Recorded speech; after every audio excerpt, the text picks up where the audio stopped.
Hello everyone, welcome back to our channel Arju Madhu lifestyle. Arju Madhu লাইফস্টাইলের নতুন আরও একটি ভিডিওর সাথে সবাইকে ওয়েলকাম জানিয়ে নতুন একটি ভিডিও স্টার্ট করছি। ভিডিও টাইটেল থাম্বনেল দেখে বুঝে গেছো এটা দশমীর ভিডিও, মানে দুর্গাপুজোর দশমীর ভিডিও দিতে যদিও বা একটু লেট হচ্ছে, তবুও তোমরা মানিয়ে নিও। আজ আমরা যাচ্ছি বন্ধু বান্ধবের সাথে ঘুরতে। পুরো ভিডিওটা স্কিপ না করে দেখতে থাকো। ঠিক আছে ঠিক আছে।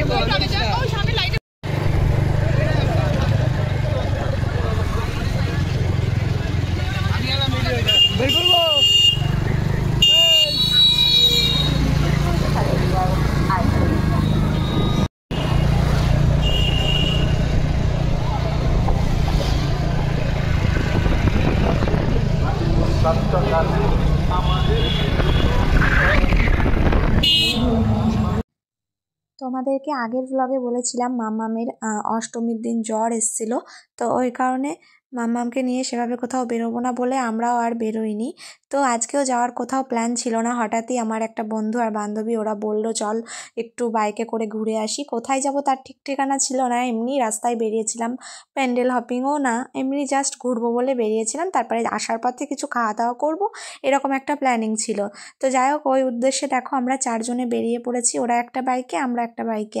আর এদিকে দেখো বলতে বলতে এখন আমরা মাঝদিয়াতে চলে এসেছি, আর মাঝদিয়ার ফুটবল খেলার মাঠের প্যান্ডেল ছিল এটা। তো এখান দিয়ে আমরা আবার যাচ্ছিলাম। দশমী দেখো আজকেও তবুও কতটা ভিড়, মনে হচ্ছে না যে দশমী, মানে লোকের ঠাকুর দেখায় এখনো শেষ হয়নি। তো যাই হোক চলো, এখন আমরা মাঝদিয়া থেকে সামনের দিকে এগোচ্ছি। কোথায় যাব তা আমরা জানি না, ভিডিওটা তোমরা স্কিপ না করে দেখতে থাকো। আশা করছি আজকের ভিডিওটা তোমাদের অনেক ভালো লাগবে। আর আমরা সেই দিন প্রচুর এনজয় করেছি, খুব মজা আনন্দেই মানে রাতটা কেটেছে। মাম্মামকে আমি রেখে দিয়েছিলাম ওই বাড়িতে আমার মায়ের কাছে, বাইকে নিয়ে যাব না বলে। তো যাই হোক চলো, এখন আমরা ঠিক করেছি সবাই মিলে, এখন আমরা ওই কৃষ্ণনগরের ওই সাইডেই যাব। পুরোপুরি কৃষ্ণনগর অবধি যাব না, তার আগে যে হ্যাংলা ক্যাফেটা আছে সেখানেই আমরা যাব। তো ওই কারণে দেখো এখানে বাইকে তেল ভরে নিলাম, তারপরে আমরা এদিকে আবার রওনা দিয়ে দিয়েছি। তো চলো পুরোপুরি ভিডিওটা তোমরা দেখতে থাকো, কোথাও স্কিপ করো না। আর বলতে বলতে কিন্তু আমরা পৌঁছে গেছি হ্যাংলা ক্যাফেতে, আর এখানে এবার আমরা ভিতরের দিকে যাব। পৌঁছে গেছি আমরা হ্যাংলা ক্যাফেতে, আর এখন আমরা ভিতরের দিকে যাচ্ছি। ওই যে দেখতে পাচ্ছ সামনে আমার বর আর আমার বন্ধু যাচ্ছে, আর পিছনের দিকে আমি আর আমার বান্ধবী যাচ্ছিলাম।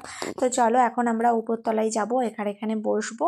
তো এখানে বসে তো সবার ফার্স্ট আমরা কিছু ছবি তুলে নিয়েছিলাম চারজন মিলে, তারপরে হচ্ছে খাবারটাও আমরা অর্ডার করে দিয়েছিলাম।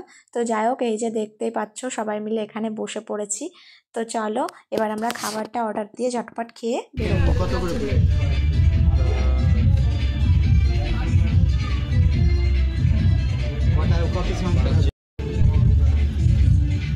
বলতে এটা হলো স্ট্যান্ডার্ড পোর্শন, তো ওটা মানে কোনোটা কাটিং করে বানানো হয়, মানে পিস হিসাবে কপি থাকবে। তো এদিকে আমাদের দেখো অর্ডার করা সমস্ত খাবার চলে এসেছে, আর খাবারগুলো এত টেস্টি ছিল কি বলবো, খুব সুন্দর খেয়েছি সেই দিন। তো চলো এখন আমরা ফটাফট করে খেয়ে নেব, তারপরে যাওয়ার পথে ছবি টবি তুলে তারপরে বাড়ির দিকে রওনা হয়ে যাবো। আর সেদিন আমাদের ঘুরতে ঘুরতে অনেকটাই রাত হয়ে গেছিলো, আর বাড়ি ফিরতে ফিরে প্রায় 10:30টার বেশি বেজে গেছিলো। তো ওই জন্য আমরা একটু তাড়াহুড়োর মধ্যে ছিলাম, আর মা ফোন করছিল, মাম্মাম থাকছিল না, ওই কারণে আমরা একটু তাড়াহুড়োই করছিলাম। তো যাই হোক চলো এখন আমরা ফটাফট রাস্তার দিকে বেরিয়ে পড়েছি। আর রাস্তায় যেতে যেতে ভীষণ জ্যাম ছিল রাস্তায়, আর দশমীর কারণে কোথাও কোথাও আবার ঠাকুর বিসর্জনও হচ্ছিল, তো সেখানেও জ্যামে আটকে পড়েছিলাম।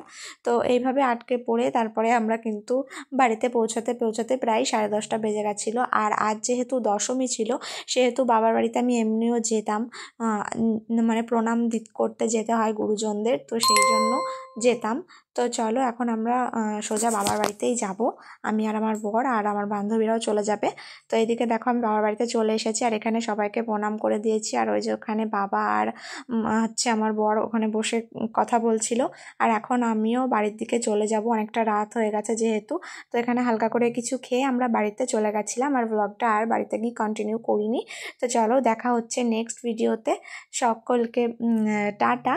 আর ভিডিওগুলো যারা প্রথম দেখছো, চ্যানেলটি আমার এখনও সাবস্ক্রাইব করনি তারা সাবস্ক্রাইবও করে দিও। দেখা হচ্ছে নেক্সট কোনো ভিডিওর সাথে, সকলকে bye, tata, love you guys.